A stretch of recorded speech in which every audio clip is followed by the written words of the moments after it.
El poderoso terremoto se sintió en Chipre, Líbano, Siria y en todo Israel. El deslizamiento de tierra fue provocado por un terremoto de magnitud 7,4. Algo ha conmovido el alma misma de Jerusalén. El temblor se sintió en todo el mundo, dejando a millones de personas desorientadas y en un miedo silencioso. Los cielos cambiaron su tono, y la tierra respondió. Pero esto no se trata solo de geología, lo que se desarrolló desafió una explicación simple. Las sombras del 70º jubileo se alargan, los susurros de las vacas rojas y un tercer templo resuenan cada vez más fuerte en las colinas.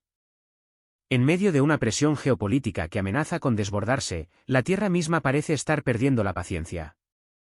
Terremotos, visiones extrañas, sonidos de otro mundo, incluso los fieles sienten un escalofrío en sus corazones. ¿Qué está causando realmente este desorden? ¿Estamos experimentando una advertencia de Dios? Antes de continuar, no olvides suscribirte y dar a la campanita para no perderte ninguna otra revelación. Asegúrate de dar me gusta a este vídeo, porque lo que está sucediendo en Jerusalén no permanecerá distante. Imagina esto, en el mismo lugar donde Jesús oró una vez y ascendió al cielo, llegó sin previo aviso, pero con un peso inquietante que la lógica no puede explicar. La catástrofe azotó a Jerusalén sin ninguna advertencia gradual ni una acumulación familiar. No hubo una larga secuencia de temblores, ni señales crecientes que hubieran permitido a la ciudad prepararse. Un momento, el suelo yacía quieto bajo cielos ordinarios. Luego, sin transición, la tierra misma rompió su silencio. Un terremoto repentino desgarró la ciudad con una fuerza aterradora. Los testigos hablaron de un gemido profundo, similar a un trueno, que surgía de debajo de sus pies, un sonido más sentido en el pecho que oído por los oídos. Las calles se agitaron, los muros de piedra se agrietaron, los tejados se abollaron y los cimientos antiguos, colocados por manos convertidas en polvo hace mucho tiempo, se movieron como si hubieran despertado del sueño. Lo que inquietó a muchos no fue solo la violencia del temblor, sino su inquietante precisión en la ubicación. El epicentro se alineó casi perfectamente con la falla del Monte de los Olivos, salvando a muchos de los distritos modernos, mientras fracturaba caminos fuertemente ligados a la memoria y la profecía antiguas. Las áreas densas de significado histórico y espiritual sufrieron la peor parte, mientras que los barrios más nuevos permanecieron en gran parte intactos. Los ingenieros lo llamaron coincidencia. Los residentes lo llamaron selectivo. Muchos lucharon por encontrar una palabra en absoluto. El Monte de los Olivos es mucho más que una ladera al este de la Ciudad Santa. Es tierra marcada por la profecía, la comunión con Dios y el destino que se despliega. A lo largo de la narrativa bíblica, aparece una y otra vez en momentos en que los propósitos del cielo se cruzan con la historia humana. A sus pies, en el jardín de Getsemaní, Jesús oró bajo un peso insoportable, su sudor cayendo como sangre. Y desde esta misma montaña, ascendió al cielo, acompañado por la promesa de que regresaría de la misma manera. Hechos 1, 11-12. Por esta razón, el Monte de los Olivos no es simplemente un lugar físico, forma un puente viviente entre el Antiguo y el Nuevo Testamento, uniendo el sufrimiento humano con la promesa divina. Modesto en tamaño, pero confiado con algunas de las mayores garantías de Dios. Pero ahora, los informes sugieren algo extraordinario.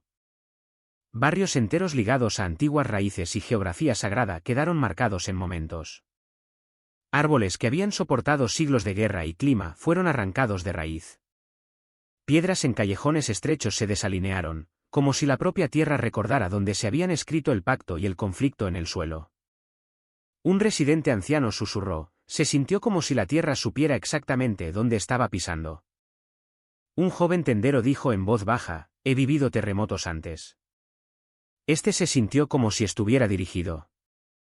Funcionarios y científicos se apresuraron a calmar el temor público. Las explicaciones eran familiares, liberación de estrés tectónico, dinámica de fallas, una alineación sísmica rara pero explicable. Técnicamente sólida, científicamente aceptable. Y, sin embargo, estas explicaciones flaquean cuando se enfrentan al patrón.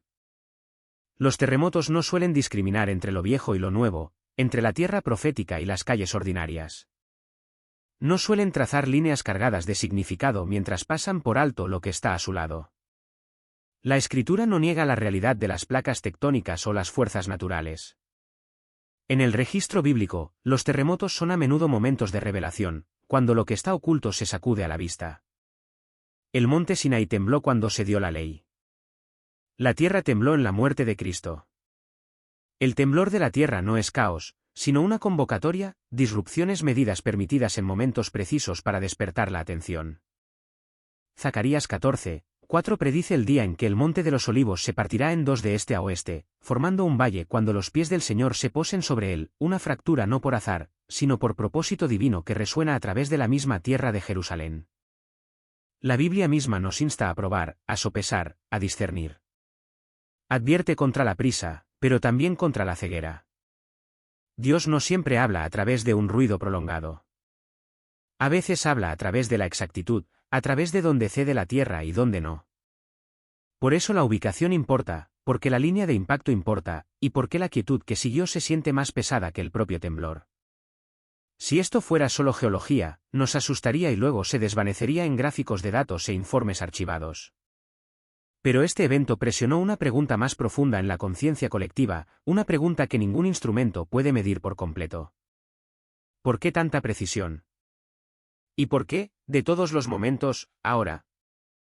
En los últimos días, una ocurrencia inusual en Jerusalén ha generado una profunda reflexión, trayendo consigo una silenciosa sensación de tranquilidad y asombro. Imágenes que circulan en línea muestran una forma radiante de luz apareciendo sobre la cúpula de la roca, luego ascendiendo abruptamente a los cielos. La grabación, supuestamente capturada durante un fin de semana, no revela un desvanecimiento gradual, solo un ascenso repentino, rápido e inconfundible. Contrastando con las piedras antiguas de Jerusalén, donde el muro occidental ha absorbido siglos de oración y anhelo, este momento ha sido recibido por algunos como algo más que una anomalía visual. En una ciudad donde la historia y la fe están inseparablemente unidas, muchos creyentes interpretan la visión como un recordatorio de la cercanía de Cristo, acompañado por huestes angelicales. Cada piedra en Jerusalén da testimonio del pacto, el conflicto y la promesa. Y así, incluso un breve destello de luz se sopesa con seriedad espiritual. Sin embargo, este no es un informe aislado.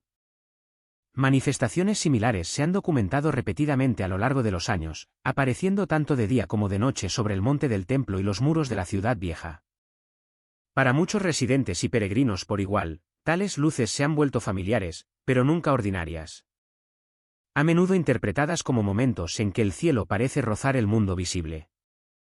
Notablemente, alrededor de los mismos periodos en que se informaron estas corrientes de luz, se escucharon sonidos inquietantes en toda Jerusalén. Ruidos profundos y contundentes resonaron por las calles de la ciudad vieja, el monte de los olivos y el valle de Cedrón, con vibraciones sentidas hasta la ciudad de David, a pocos kilómetros del corazón de las antiguas piedras. Incluso las autoridades militares y policiales no pudieron ofrecer una explicación clara. Las redes sociales se llenaron rápidamente de testimonios, personas que describían auges atronadores, tierra temblando y una inquietud persistente que no podía ser fácilmente descartada. Lo que preocupaba a muchos no era solo el volumen de estos sonidos, sino su carácter. No se parecían a aeronaves, construcciones o explosiones conocidas. Los testigos hablaron de gemidos graves, resonancias metálicas y tonos que parecían casi deliberados, como instrumentos sonando bajo la tierra. Algunos incluso afirmaron escuchar voces indistintas entrelazadas en el ruido. Tales descripciones inevitablemente dirigieron la mente a las Escrituras, especialmente a pasajes que hablan de silencio celestial y trompetas. Apocalipsis 8:1 habla de una profunda quietud en el cielo antes del toque de las trompetas. Una pausa cargada de significado, no vacía, sino expectante. Así que la pregunta persiste, no como una declaración, sino como una indagación vigilante: ¿son estas visiones y sonidos simplemente fenómenos inexplicables, o son recordatorios destinados a despertar la atención? Las Escrituras nos advierten que no nos burlamos demasiado rápido ni hablamos con demasiada confianza. Sin embargo, también nos enseña que cuando el cielo se silencia y la tierra comienza a sonar, la sabiduría reside en observar cuidadosamente y mantener el corazón abierto. Aquí, debemos preguntarnos, ¿qué distingue a Jerusalén de todas las demás ciudades? ¿Cuál es la misteriosa esencia que atrae a la humanidad a este antiguo lugar, encendiendo conflictos que abarcan milenios? Solo se puede aventurar y decir que la importancia de Jerusalén reside en el hecho de que es la única ciudad en la historia de la humanidad que ha sido reclamada una y otra vez por las tres religiones monoteístas como su ciudad santa. De esta manera, Jerusalén, por lo tanto, representa la presencia de Dios en la tierra. Es su vínculo con el cielo en la tierra. Para los judíos, la tierra era santa incluso antes de ocuparla, por razón de que Dios se la había prometido primero a Abraham y luego a Moisés. El único Dios hizo su pacto y llevó a su pueblo a la tierra prometida, Canaán, donde Jerusalén fue conquistada más tarde por el rey David. El hecho de que el templo fuera construido en Jerusalén y que el arca fuera instalada en él fueron solo las consecuencias naturales de ese pacto con Dios. Para los cristianos, Jerusalén es santa en sí misma, porque la pasión y resurrección de Jesús ocurrieron dentro de los muros actuales de la ciudad. Visitar los lugares santos en peregrinación se convertiría, a partir del siglo IV, en algo imprescindible en la mente de los creyentes fieles europeos, hasta tal punto que en 1099, después de que el Papa Urbano II convocara la Guerra Santa, los cruzados partieron para conquistar Jerusalén de manos de los musulmanes. Por mucho que judíos y cristianos hayan reclamado Jerusalén como su ciudad santa, el hecho es que durante los últimos 13 siglos, Jerusalén estuvo bajo dominio musulmán. Solo en 1917, Occidente, personificado por los británicos, recuperó Jerusalén de manos del Imperio Otomano. Para los musulmanes, Jerusalén es Al-Quds, lo santo. Constituye la primera Qibla, dirección de oración, y la tercera ciudad santa para el Islam. Debido a esta ubicación geográfica especial, y lo que es más importante, a esta posición religiosa, una vez que estas cosas suceden, aunque estén sucediendo, podemos ver similitudes inequívocas con las señales de la segunda venida de Cristo. Mira el calendario. Verás que este temblor no ocurrió en el vacío. Golpeó a la sombra del 70º jubileo, un ciclo de tiempo que en la tradición bíblica señala la liberación de deudas, la restauración, pero también un reinicio de la tierra. Y hay algo más sucediendo en las silenciosas colinas de Silo que el mundo secular ignora, pero que el ojo profético observa de cerca: las vacas rojas. Por primera vez en 2 milenios, el ganado criado para la purificación bíblica está listo. Su existencia no es solo agricultura, es un requisito previo para el tercer templo. Considera el momento. Justo cuando la humanidad se prepara para los rituales para construir una casa para Dios, la tierra debajo de esa misma casa comienza a temblar. ¿Es esto una aprobación, o es una advertencia? En Éxodo, antes de que descendiera la presencia de Dios, el monte tembló. La realidad física apenas pudo contener el peso espiritual. Quizás Jerusalén está temblando, no porque se esté rompiendo, sino porque algo pesado está a punto de descender. Pero aquí es donde se vuelve personal. Jerusalén es el epicentro, pero las ondas de choque viajan lejos. Cuando la ciudad santa salta un latido, las extremidades lo sienten. Mira tu propia nación. Inundaciones en desiertos, incendios en invierno, tejidos sociales desgarrándose como el velo antiguo. El patrón es fractal. Lo que sucede allí a macroescala está sucediendo aquí en nuestras ciudades, y quizás en nuestras propias vidas. El cielo sobre nuestras cabezas está gritando. Permítanme mostrarles lo que vio el profeta Joel hace siglos y por qué este inquietante evento no pueden permitirse ignorarlo. Joel 2:30 nos advierte: haré prodigios en el cielo y en la tierra, sangre y fuego, y columnas de humo. El sol se convertirá en tinieblas y la luna en sangre. Durante generaciones, tratamos esto como metáforas. Pero en 2026, se vuelven literales. Ya no estamos mirando símbolos aleatorios. Estamos mirando un horario celestial. Primero, la luna. En la tradición profética, la luna representa a Israel, una nación que refleja luz en la oscuridad. Mira el patrón que se desarrolla ahora mismo. En marzo de 2025, una luna de sangre cayó exactamente en Purim, la festividad que celebra la liberación de la aniquilación en la antigua Persia. ¿Coincidencia, quizás? Pero en marzo de 2026, sucede de nuevo. El 3 de marzo de 2026, otra luna de sangre, de nuevo en Purim, 2 años seguidos, la misma festividad, la misma señal. ¿Entiendes el peso de esto? Purim no es solo una fiesta, es el memorial de un genocidio fallido planeado por Persia. Y hoy, la antigua Persia tiene un nuevo nombre: Irán.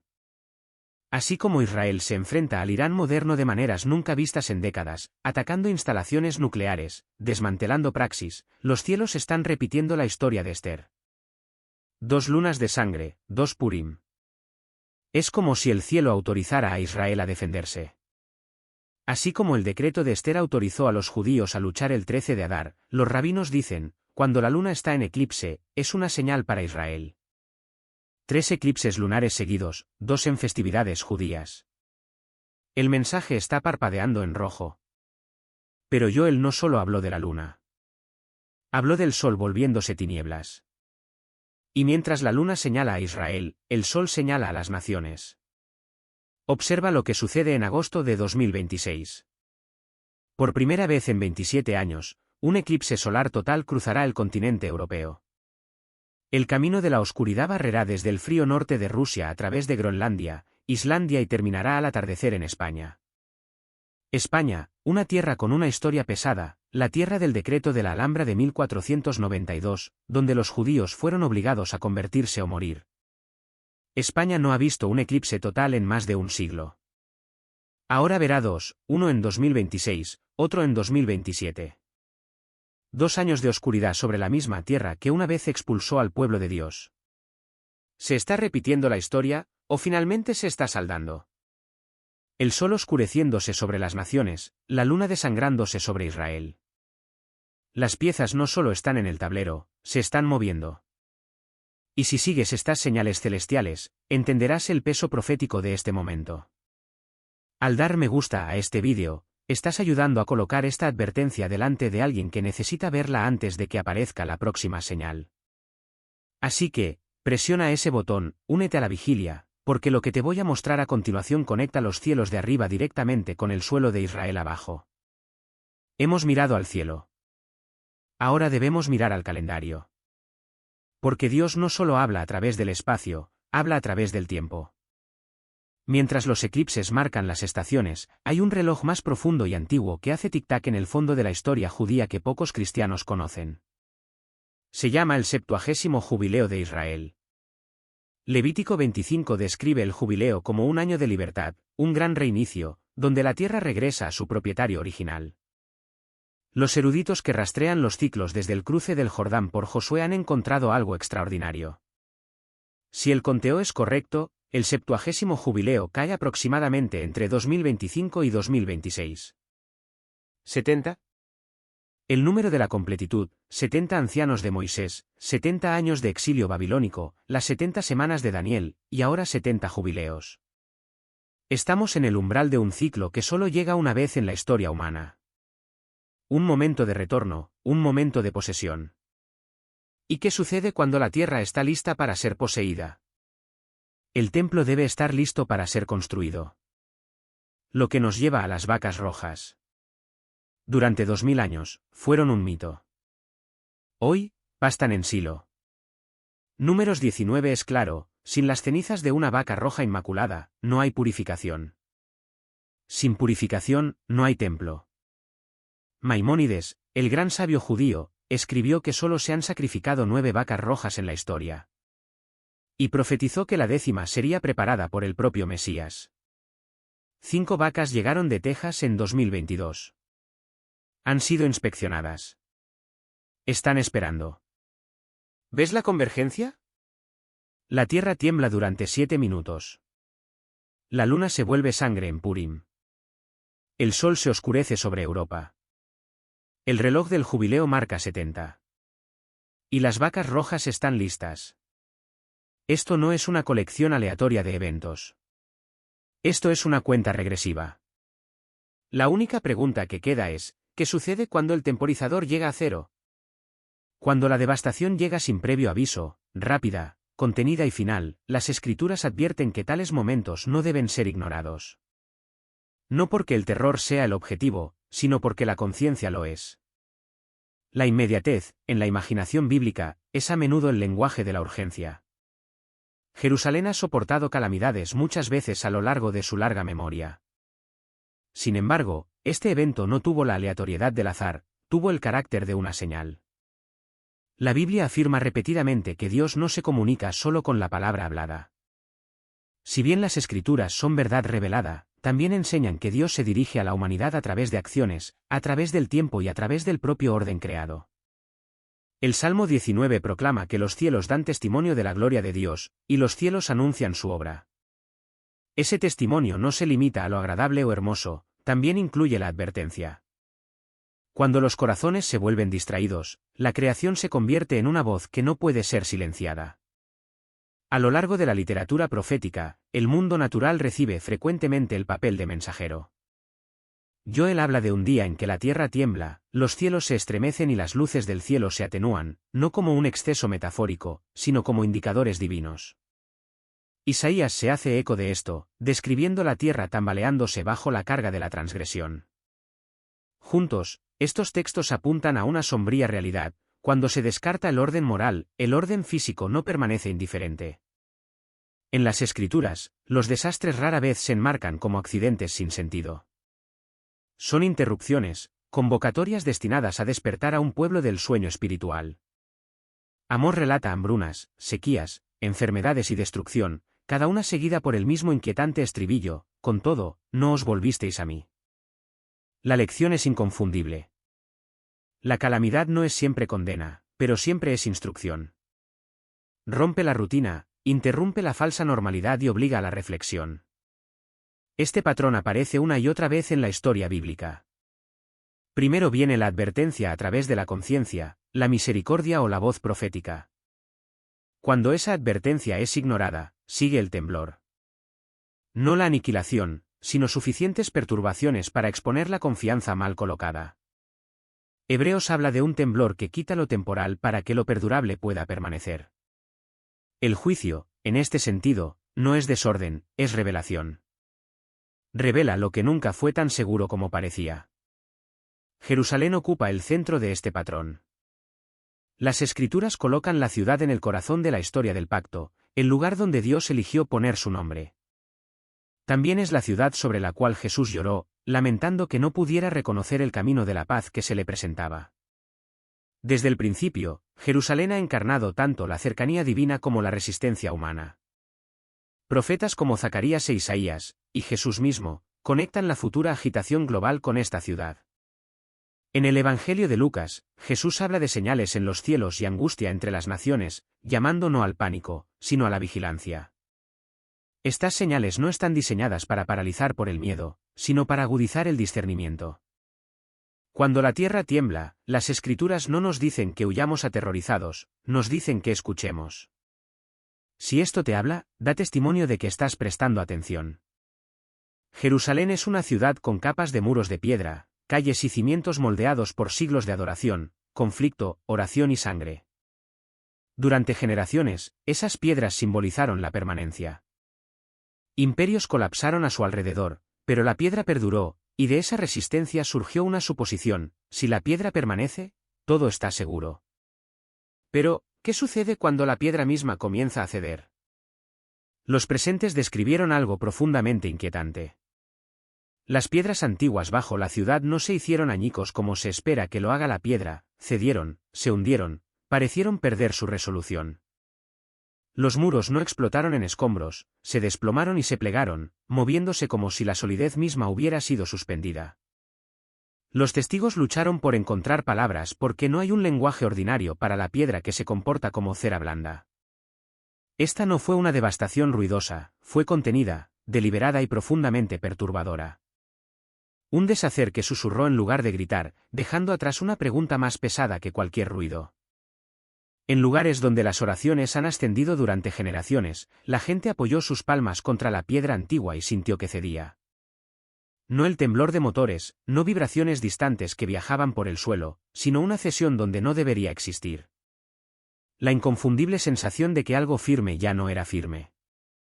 Algunos retrocedieron instantáneamente, otros se quedaron inmóviles, dudando de sus propios sentidos.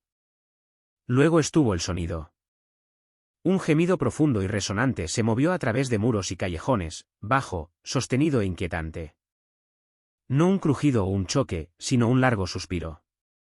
Aquellos que lo escucharon lucharon por compararlo, conformándose con una imagen: respiración. No aliento humano, sino algo mucho más antiguo, como si la ciudad misma estuviera liberando una presión que había soportado demasiado tiempo. El sonido se deslizó por calles estrechas y pasajes antiguos, permaneciendo el tiempo suficiente para ser sentido en el pecho.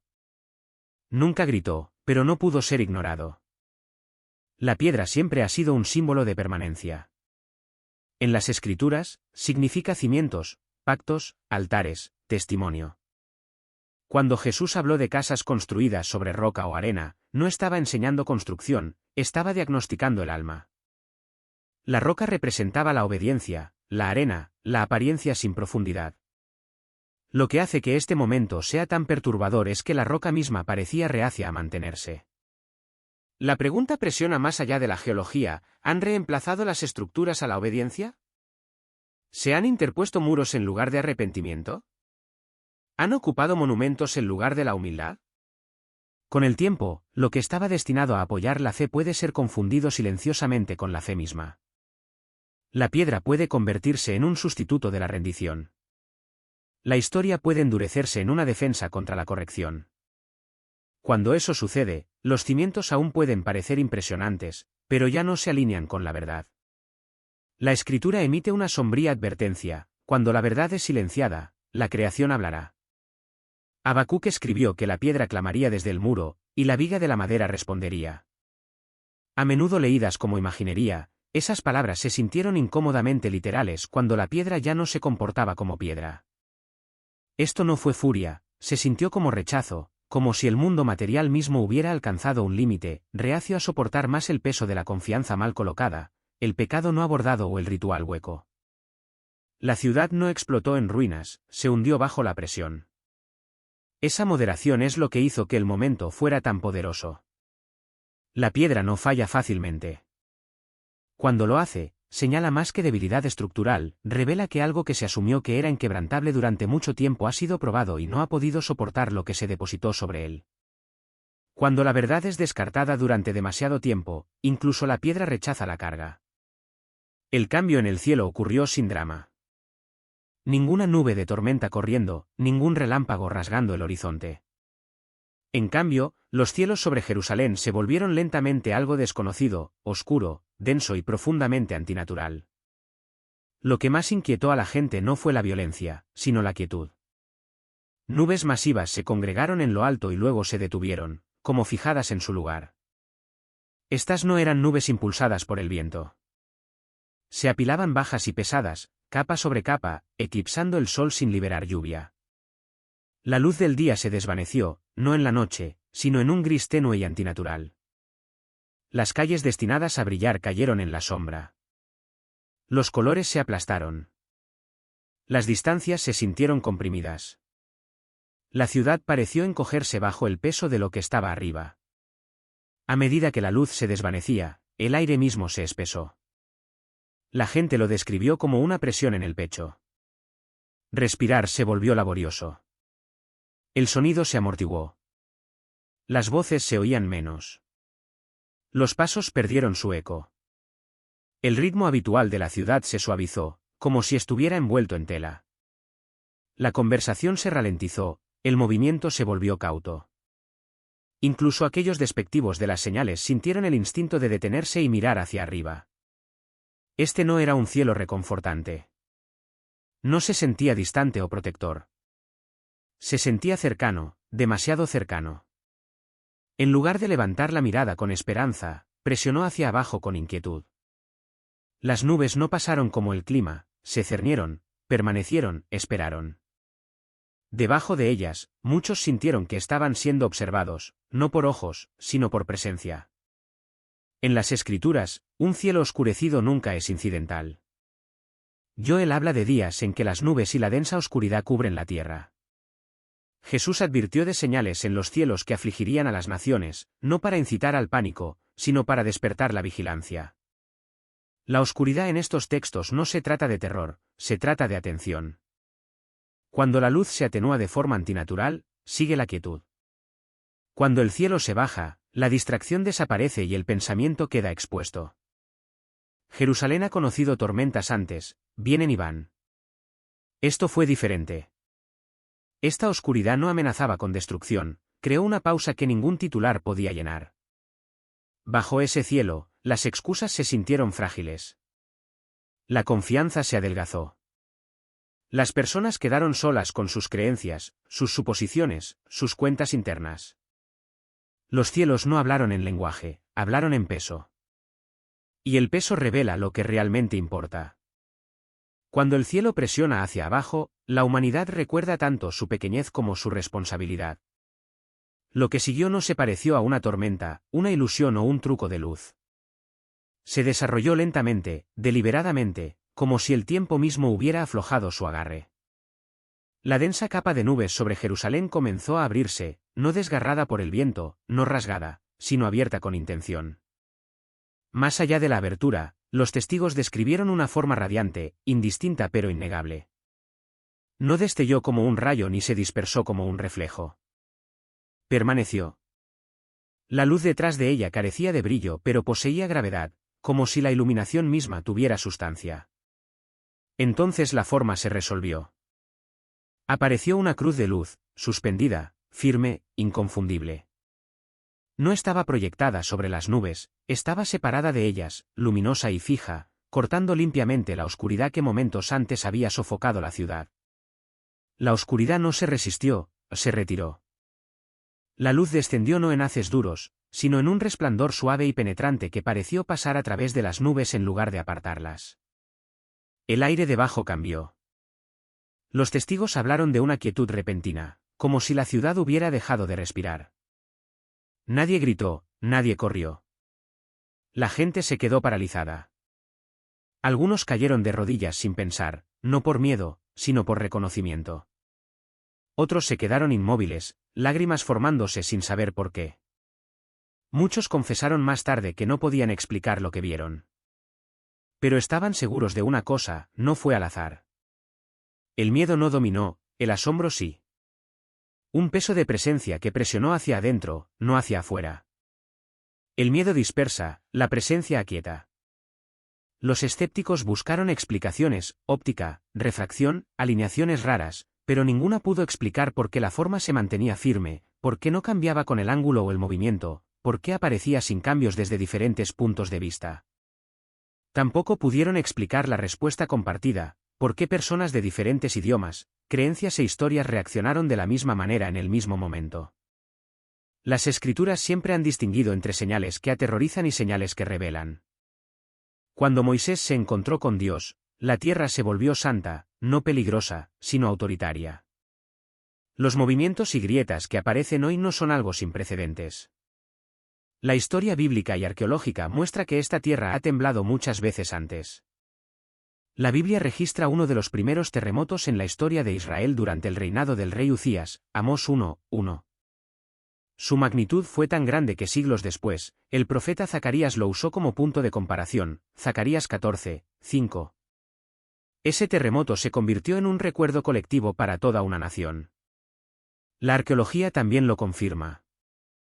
Muros derrumbados, cimientos desplazados y capas de escombros del siglo VIII a.C.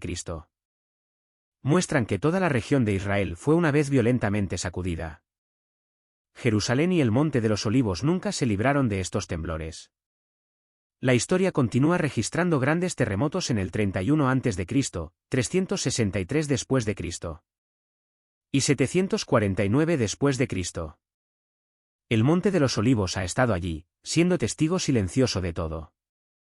Si la tierra tembló una vez, bien podría temblar de nuevo. Y si los terremotos pasados fueron una advertencia, entonces las grietas de hoy apenas son una coincidencia. Sin embargo, junto a las graves señales, permanece una dimensión de esperanza. Después de que Jesús ascendió del Monte de los Olivos, los discípulos regresaron a Jerusalén, perseverando en oración en el aposento alto, Hechos 1 y 12.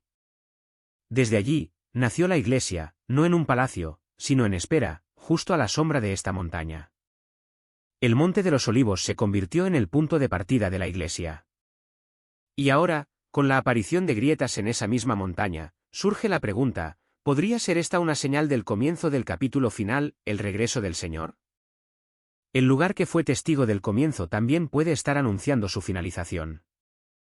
En el pasado, los discípulos miraron desde el Monte de los Olivos y vieron al Señor ser llevado al cielo.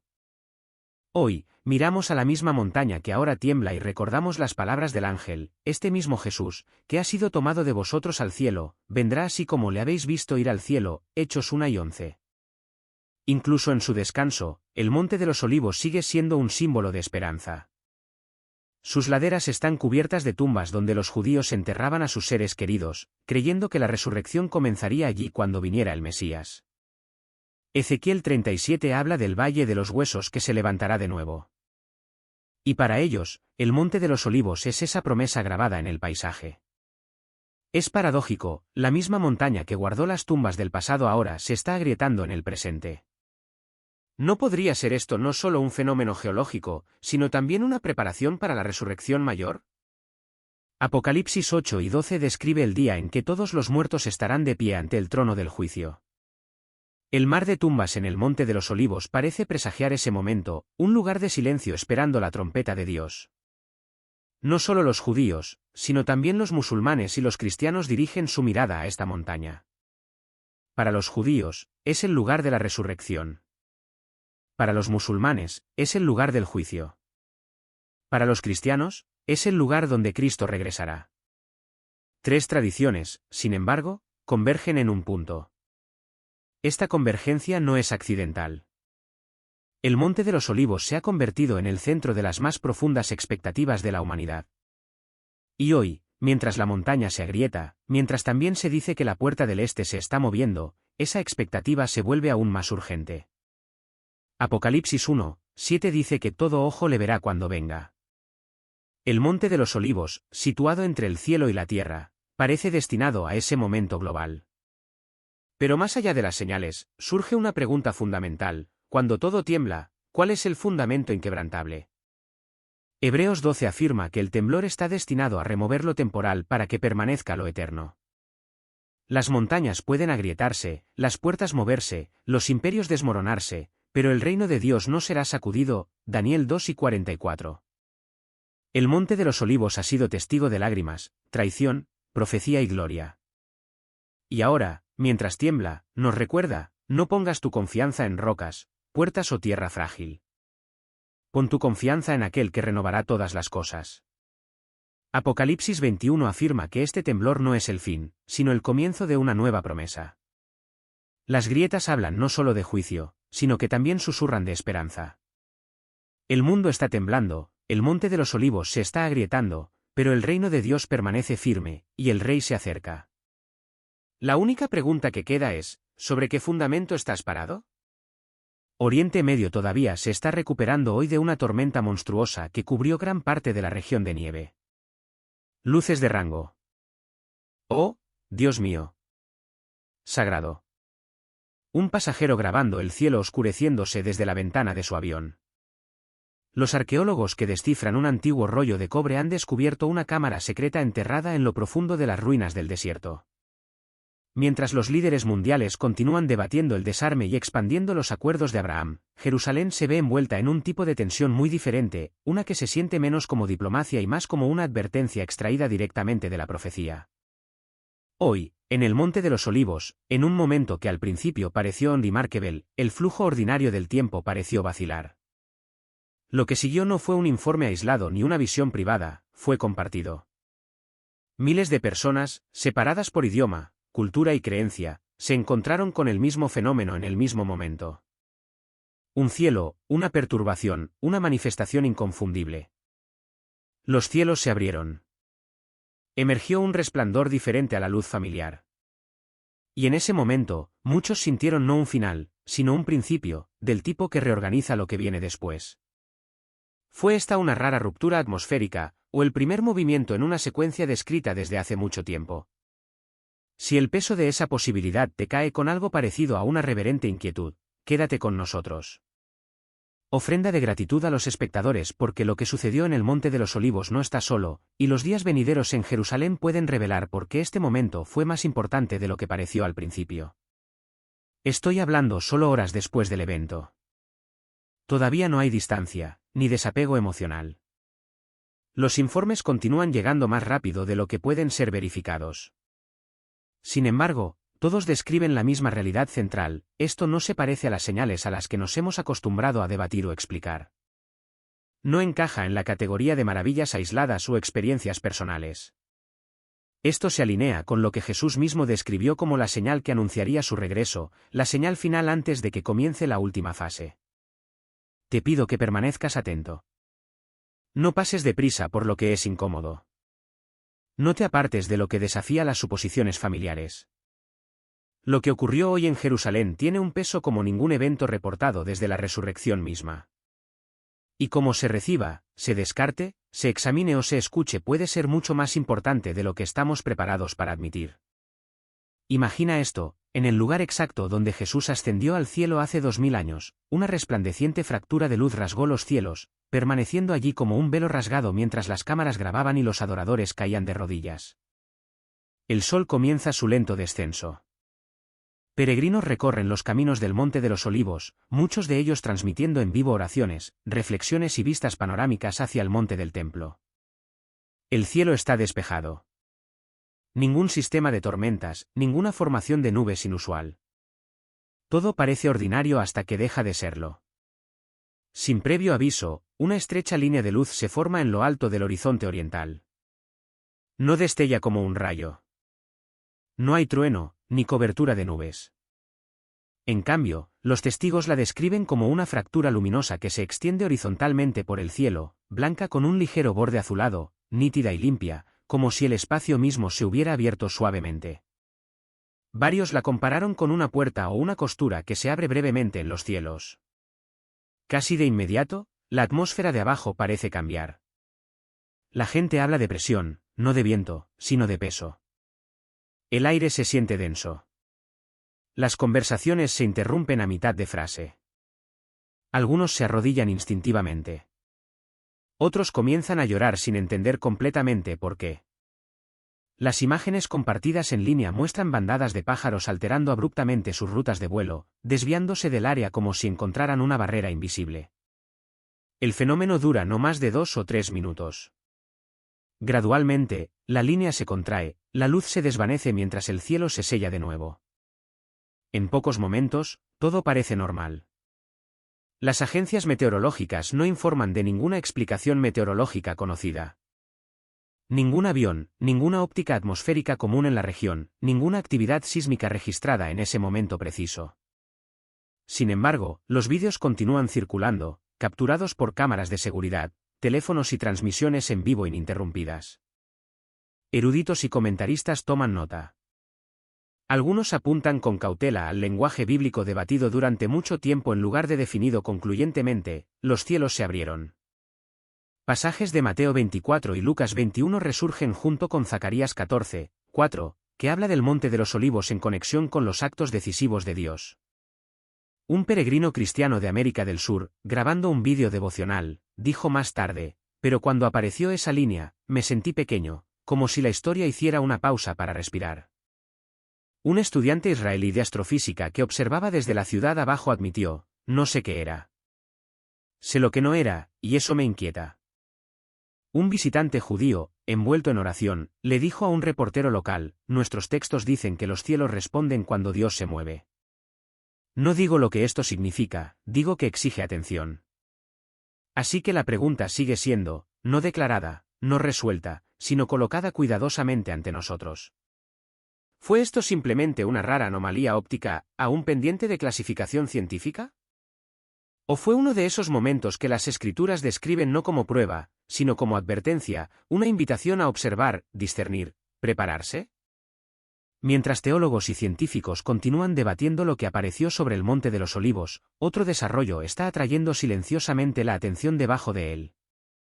En los días posteriores al evento, los geólogos confirmaron hallazgos inusuales en lo profundo de la misma cresta, anomalías subterráneas que pueden sugerir una estructura de falla previamente desconocida que atraviesa el área. El cielo se cerró de nuevo, pero la Tierra, al parecer, puede estar contando su propia historia. Luego, los geólogos publicaron escáneres sísmicos del subsuelo de esa misma montaña, revelando una masiva línea de falla este-oeste, precisamente donde la profecía antigua dice que el Monte de los Olivos se partirá en dos. Investigadores que trabajan en y alrededor de la cresta oriental de Jerusalén, incluidas áreas debajo del Monte de los Olivos y la ciudad de David, han identificado una capa de destrucción a gran escala previamente indocumentada. Esta capa no se parece al resultado de una invasión o un incendio. En cambio, lleva la firma inconfundible de la fuerza sísmica. Muros colapsados en direcciones uniformes, bloques de piedra desplazados juntos, vasijas de cerámica hechas añicos y arrastradas, pisos abovedados como si la tierra misma se hubiera tambaleado debajo de ellos. Arqueólogos de la Autoridad de Antigüedades de Israel descubrieron esta capa mientras excavaban una estructura del período del primer templo en la ciudad de David. Lo que inmediatamente llamó la atención no fue solo la naturaleza del colapso, sino su datación. El análisis por radiocarbono combinado con la tipología de cerámica sitúa el evento firmemente en el siglo VIII a.C., el período preciso asociado con el profeta Amós. Este detalle es importante. Tanto Amós como Zacarías se refieren a un poderoso terremoto tan conocido en la memoria de Israel que se convirtió en un punto de referencia para la imaginería profética posterior. Amós abre su mensaje anclándolo 2 años antes del terremoto. Zacarías, escribiendo siglos después, asume que sus lectores todavía lo recuerdan, usando ese mismo terremoto como comparación para un futuro día en que el Señor mismo actuaría decisivamente. Algunos eruditos bíblicos ahora señalan la importancia de esta convergencia. Si el terremoto invocado por los profetas no fue simbólico sino histórico, y si la arqueología ha confirmado su realidad, entonces el uso posterior de ese evento por parte de los profetas como modelo de lo que está por venir merece una atención renovada. Zacarías 14 no habla en términos abstractos, describe un lugar físico, una montaña física y una transformación física. Cuando los pies del Señor se posen sobre el monte de los olivos, comentó cautelosamente un geólogo involucrado en el análisis, no estamos interpretando profecía, estamos documentando procesos terrestres, pero es llamativo cuando los textos antiguos y la evidencia física se cruzan de manera tan precisa. Un historiador bíblico añadió, los profetas a menudo hablaban en términos concretos porque sus audiencias vivían en realidades concretas. Los terremotos no eran metáforas para ellos, eran terror, disrupción y advertencia divina. Aún así, quedan preguntas abiertas. ¿Fue el terremoto antiguo simplemente uno de muchos eventos sísmicos a lo largo de la falla del Rift del Mar Muerto? ¿O se volvió profético precisamente por su magnitud y momento? ¿Porque fue utilizado posteriormente por los mensajeros de Dios para apuntar más allá de sí mismo? Esa pregunta no puede ser resuelta solo por la arqueología, ni debe ser descartada solo por la teología. Y aquí es donde avanza la discusión. Porque la capa de destrucción recién identificada no es el único rastro físico que queda. Otras excavaciones en Jerusalén y Judá están siendo reexaminadas en busca de evidencia similar, señales que colectivamente pueden apuntar a lo que algunos investigadores han comenzado a llamar el terremoto de los profetas. Además de Moviro, si tal evento sísmico moldeó el lenguaje de juicio, advertencia y sacudida final en las Escrituras, entonces su redescubrimiento puede no ser accidental. Puede ser preparatorio, invitando a una generación una vez más a considerar si la tierra misma ha testificado ya de lo que los profetas dijeron que vendría al final de los días. Y eso nos lleva al siguiente desarrollo, evidencia arqueológica de que este no fue un colapso aislado, sino parte de un terremoto más amplio que dio forma a la región, uno cuyos ecos pueden llegar mucho más profundo a la cuestión de los últimos días de lo que se suponía anteriormente. Un descubrimiento hecho cerca del área del templo. No una visión, no una teoría, sino palabras grabadas, preservadas, esperando. Durante una excavación limitada de conservación cerca del perímetro sur del monte del templo, un área previamente conocida por revelar niebla y muros, sellos antiguos y objetos rituales, los arqueólogos descubrieron una pequeña cavidad sellada. Dentro había fragmentos de cerámica y una tablilla de piedra con débiles inscripciones hebreas. A primera vista, las marcas parecían desgastadas hasta el punto de ser irreconocibles.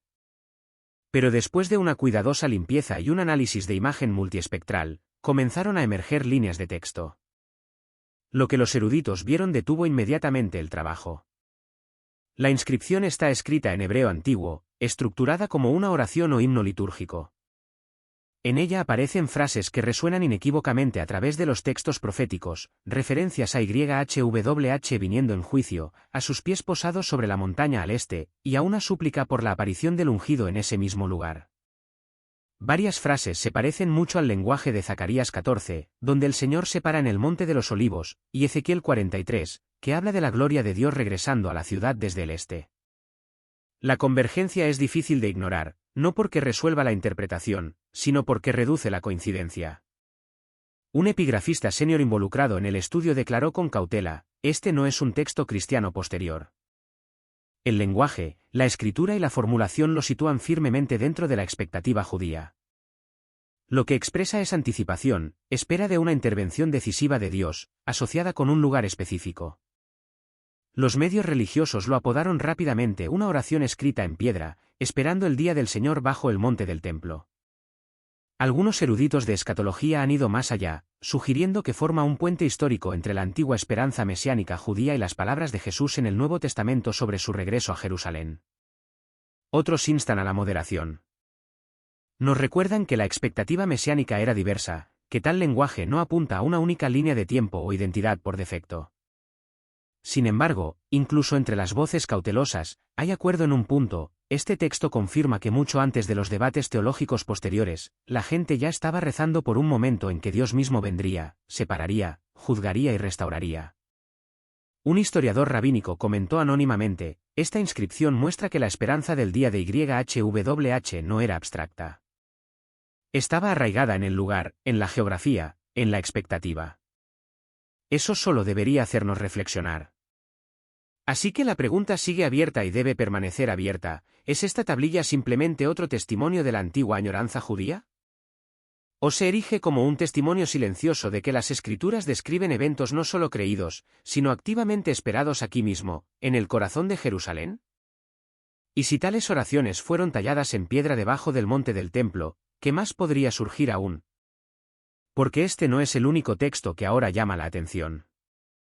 En los últimos meses, han surgido informes de documentos e inscripciones antiguas adicionales encontrados cerca de Jerusalén, textos que hablan no solo de Israel, sino de las naciones, de pactos y de un momento en que todos los pueblos son convocados juntos.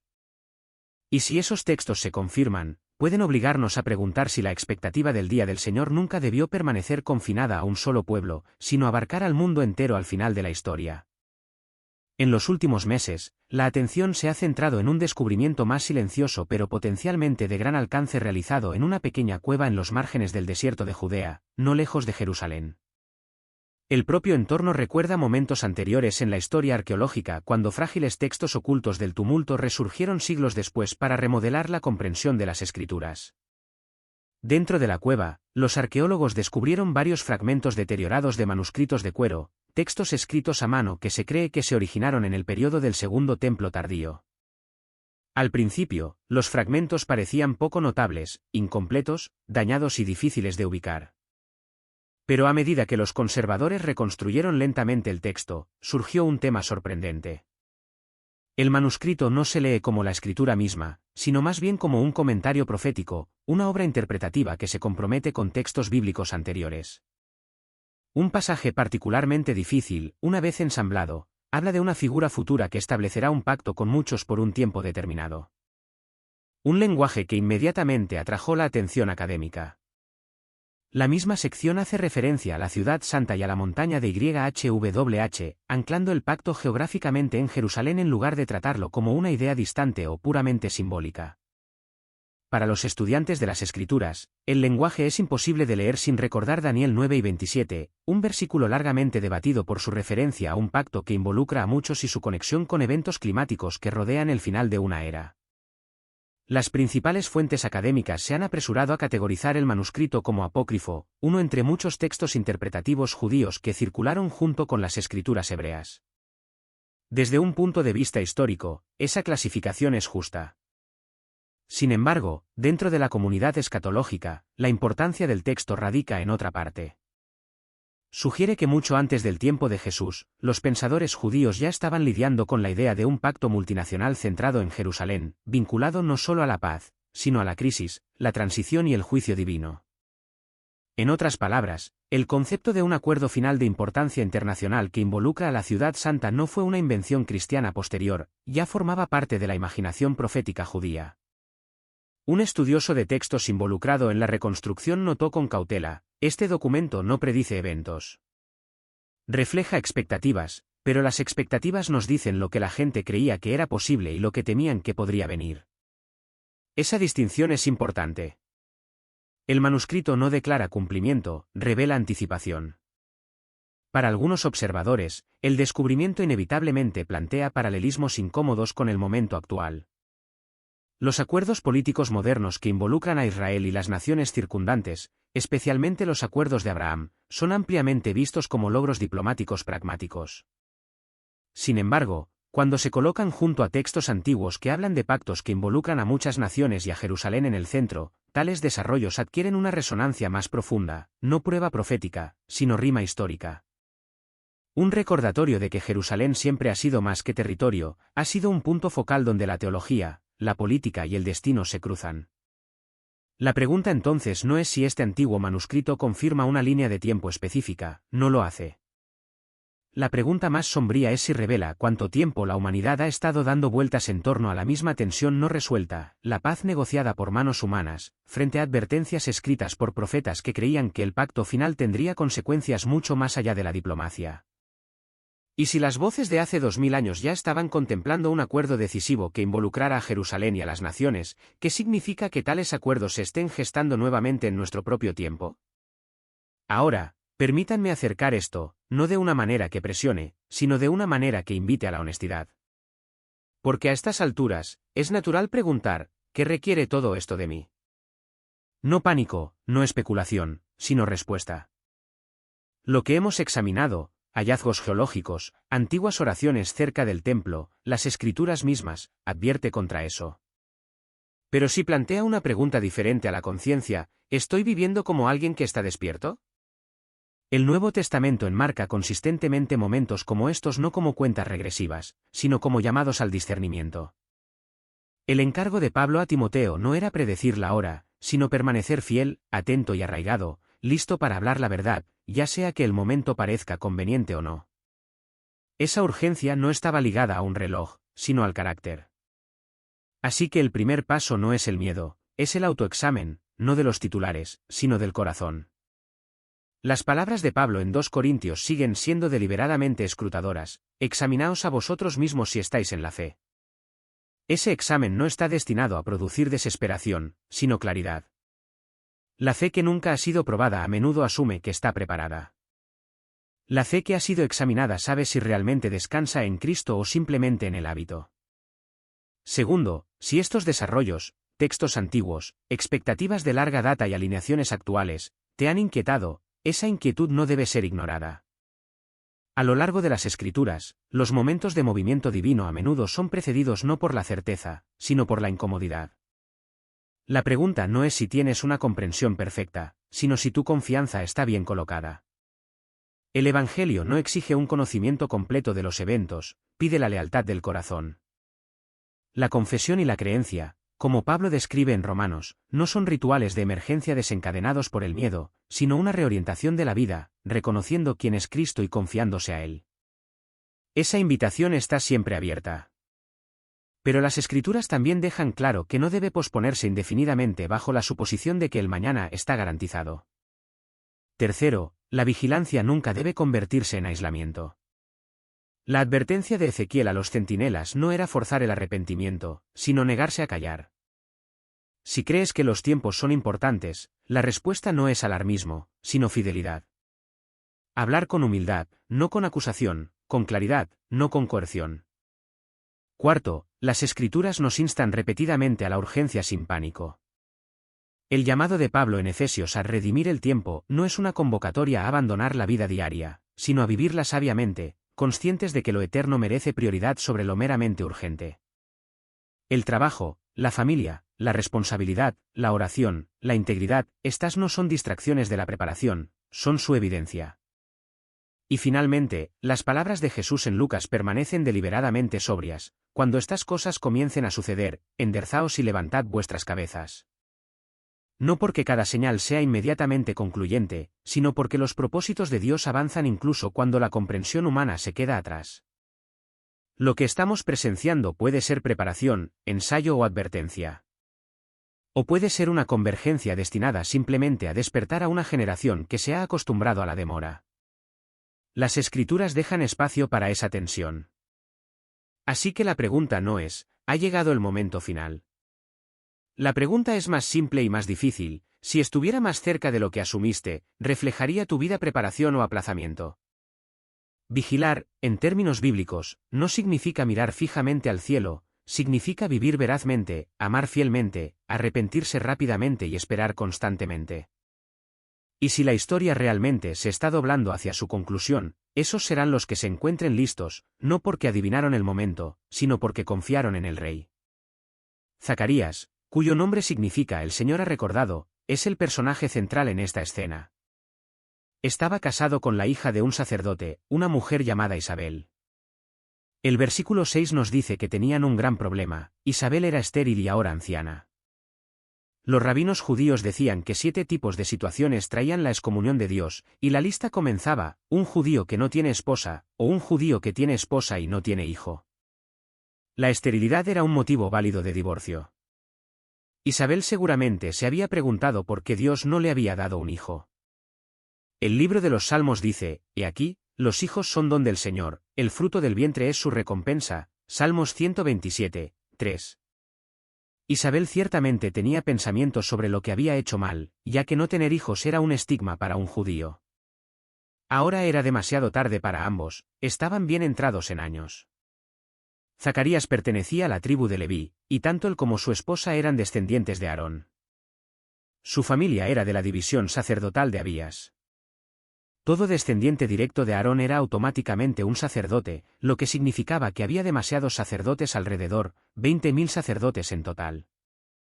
En el tiempo de Zacarías, fue el rey David quien dividió a los sacerdotes en 24 secciones. Solo durante la Pascua, Pentecostés y la fiesta de los tabernáculos participaban todos. El resto del año, cada sección o división servía 2 periodos de una semana cada uno. La Misná afirma que antes de cada uno de los 2 servicios diarios, se realizaban 4 juegos de sorteos para determinar los participantes de los eventos del día. De los cientos de sacerdotes de servicio de su división, era lo más destacado para los elegidos finalmente tener la oportunidad de servir en el templo. Porque a ningún sacerdote se le permitía ofrecer incienso más de una vez en su vida. El nombre de Zacarías fue elegido para entrar en el lugar santo para ofrecer incienso en el altar de oro frente a la cortina, separando la única habitación del lugar santísimo, donde solo el sumo sacerdote podía entrar una vez al año con la sangre de un sacrificio perfecto. ¿Cómo crees que fue para él? Ponte en su lugar por un momento. ¿Qué crees que pasaba por su mente mientras se preparaba para este santo deber de ofrecer incienso ante el velo que separaba a Dios del hombre? El gran día de Zacarías. Era algo asombroso entrar en el templo. Así que se habría bañado completamente en la mikvá, el baño de purificación ritual, antes de subir una sucesión de escalones en terrazas. Cada nivel ascendente estaba compuesto por el patio de los gentiles, el patio de las mujeres israelitas, subiendo, pasando la barrera a otro nivel, el patio de los israelitas, luego el patio de los levitas, y finalmente hasta el patio de los sacerdotes. Había una multitud de personas rezando mientras se dirigía al altar del sacrificio. Con un incensario vacío en la mano, Zacarías miró más allá de la pila de bronce para lavarse las manos y los pies, subiendo los últimos 12 escalones hasta el nivel final del templo. La colina a la que ascendía estaba construida sobre el monte Moriah, el lugar donde más de 3.000 años antes, Abraham había sido instruido a emprender el viaje de 3 días a esta misma colina y fue probado para ofrecer a su hijo Isaac, el hijo de la promesa, como sacrificio. Génesis 22, 1-4. Por supuesto, Dios lo detuvo de sacrificar a su hijo, ya que era solo un tipo y un presagio de lo que Dios mismo haría a través del don de su hijo como cordero sacrificial. Él dijo a su hijo Isaac, y Abraham dijo: Dios se proveerá de cordero para el holocausto, hijo mío. Génesis 22, 8. Todos los edificios periféricos no estaban terminados en ese momento, pero el templo en sí se erguía ante él en mármol blanco y oro. Josefo, el historiador judío de la época, escribe sobre el templo de Herodes, describiendo un edificio que no carecía de nada que pudiera asombrar la mente o la vista, ya que estaba cubierto por todos lados con macizas placas de oro. Tan pronto como salía el sol, irradiaba un destello tan ardiente que las personas que se esforzaban por mirarlo se veían obligadas a apartar la vista como de los rayos solares. Para los extraños que se acercaban, parecía desde la distancia una montaña cubierta de nieve. Porque todo lo que no estaba cubierto de oro era de blanco puro. Después de que se hiciera el sacrificio en el altar y se rociara la sangre sobre las brasas, los 2 sacerdotes de servicio habrían avivado las brasas antes de llenar el incensario de Zacarías con brasas calientes. Nuevamente se habría lavado meticulosamente las manos y los pies, esta vez en la pila de bronce, antes de subir los escalones hacia el templo. Miles de personas probablemente lo observaban, algunos rezando, otros cantando, mientras comenzaba a subir los 12 escalones hacia el templo. Uno solo puede acercarse a Dios a través de la sangre de un sustituto, por eso Zacarías tiene brasas calientes sobre las cuales ha sangrado el sustituto sacrificial. Es interesante que incluso el mobiliario dentro del templo, más el altar y la pila, estuvieran dispuestos en forma de cruz. Era solo una vez al año que el representante de la nación, el sumo sacerdote, podía pasar más allá de la cortina en el día de la expiación, y nunca sin la sangre de un cordero sacrificial perfecto. Cuando el sumo sacerdote entraba en el lugar santísimo con la sangre, tenía pequeñas campanas cosidas en el dobladillo de su túnica. Si los otros sacerdotes podían oír las campanas mientras se movía, sabían que todavía estaba vivo. Si caía muerto, tenía un cordón rojo atado a su cinturón para poder sacarlo. Este asombro de Dios era algo que debió haber estado en la mente de todos los sacerdotes al proceder hacia este lugar santísimo. La aparición del ángel Gabriel. Zacarías soltó las brasas sobre el altar de oro delante de la cortina, rezando mientras rociaba el incienso sobre las brasas, tal como instruyó el rey David: suba mi oración delante de ti como el incienso, y el alzar de mis manos como el sacrificio de la tarde. Salmo 141, 2. El sacerdote debía entonces postrarse antes de retroceder sin dar la espalda al velo.